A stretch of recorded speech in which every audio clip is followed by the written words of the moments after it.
Lazarus was in trouble, big trouble, the kind of trouble that makes you question everything, the kind that leaves you feeling utterly helpless and alone, the kind of trouble where you're supposed to be somewhere but you're stuck in the one place you never want to be.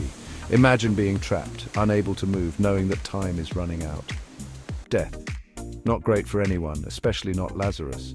It's the ultimate end, the final curtain call, and Lazarus had taken his bow. His sisters, Mary and Martha, were distraught. They had lost not just a brother, but a part of their hearts, their family, their world. If only Jesus were here. They had seen his miracles. They had faith in his power. They believed he could have saved Lazarus. If only Jesus were here. Their voices echoed with hope and despair, a plea for the impossible. Little did they know Jesus was on his way, making his journey through the dusty roads and bustling villages. Though he did take his sweet time getting there, it wasn't a rush, it wasn't a sprint, it was a deliberate, measured pace. It's not every day someone rises from the dead, and the anticipation was building. The air was thick with expectation, and apparently there's no express lane on the road to a miracle. Every step, every moment was part of a greater plan, a divine timing that no one could understand.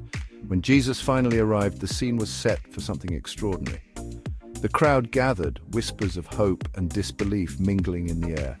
He stood before the tomb, a silent command in his presence. The stone was rolled away and the impossible became possible. Lazarus emerged, alive, a testament to faith and the power of miracles. It was a moment that would be remembered forever, a miracle that defied all logic and reason. The missed memo: sometimes the greatest miracles take time. And in that time, faith is tested, hope is stretched, but in the end, the miracle is all the more profound. And so Lazarus lived, a living proof that sometimes, even when it seems too late, miracles can still happen. Now, 4 days in Bethany without Lazarus was like a party without music, quiet, too quiet. Martha, ever the practical one, ran to meet Jesus as he arrived. Lord, if you had been here, my brother would not have died. But Martha, I'm here now. 4 days was a long time. Even the mourners were starting to smell ripe. Lazarus himself was probably wishing he'd sprung for the deluxe burial package. Jesus, ever the compassionate one, saw their grief. Where have you laid him? They led him to the tomb, a cave sealed with a stone. Jesus, never one for subtlety, told them to move the stone. Martha, always the voice of reason, pointed out the obvious. Lord, by this time there will be a stench. He has been dead 4 days. Jesus just smiled again. Did I not tell you that if you believed, you would see the glory of God? With a deep breath and a voice that echoed through the ages, Jesus cried, Lazarus, come out! And then from the depths of the tomb came the shuffling of feet and a very confused Lazarus. He looked like he'd just woken up from the worst nap ever, still wearing his burial clothes.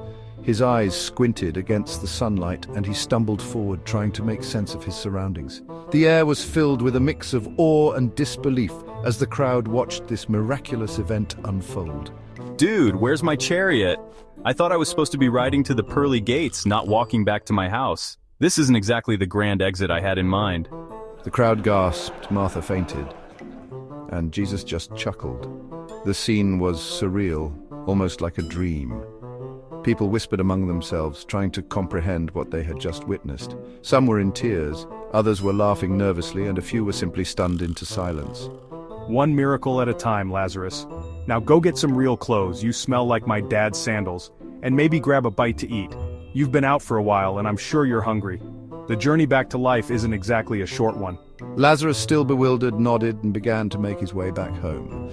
His family rushed to embrace him, tears of joy streaming down their faces. The crowd slowly dispersed, each person carrying with them the memory of a miracle they would never forget.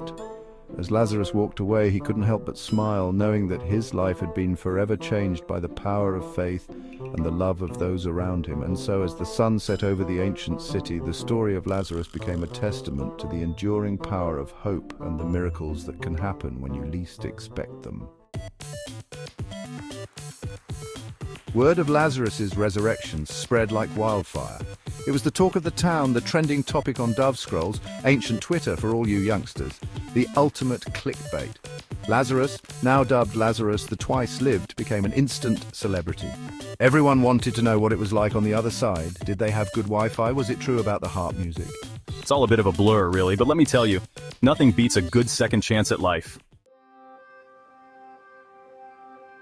Jesus, through his actions, reminded everyone that nothing is impossible with faith. He walked among the people, healing the sick, giving sight to the blind, and even raising the dead. His miracles were not just acts of compassion, but powerful messages that faith can move mountains.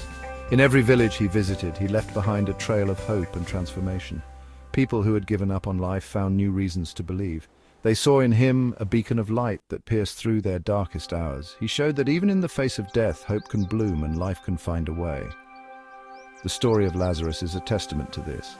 When all seemed lost, Jesus called out to Lazarus and he emerged from the tomb alive and well.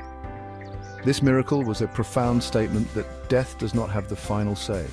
It was a promise that no matter how dire the circumstances, there is always hope for a new beginning. So the next time you're facing a mountain of a problem, remember Lazarus. Remember that no obstacle is too great when you have faith. Whether it's a personal struggle, a professional challenge, or a seemingly insurmountable barrier, faith can give you the strength to overcome it. Just as Jesus rolled away the stone from Lazarus's tomb, he can help you move the stones in your life. Remember the power of faith, the audacity of hope, and the God who isn't afraid to roll away the stones of our hearts and call us back to life. In moments of doubt and despair, turn to your faith. Let it be the guiding light that leads you through the darkness. Trust in the divine power that can transform your life just as it did for Lazarus. Believe that miracles are not just stories of the past, but possibilities for the present. And maybe, just maybe, he'll even leave the harp music out of it. In the end, it's not about the grand gestures or the dramatic miracles. It's about the quiet moments of faith, the small acts of kindness, and the unwavering belief that no matter what, you are never alone. So keep moving forward, keep believing, and let your faith be the stone that rolls away all obstacles.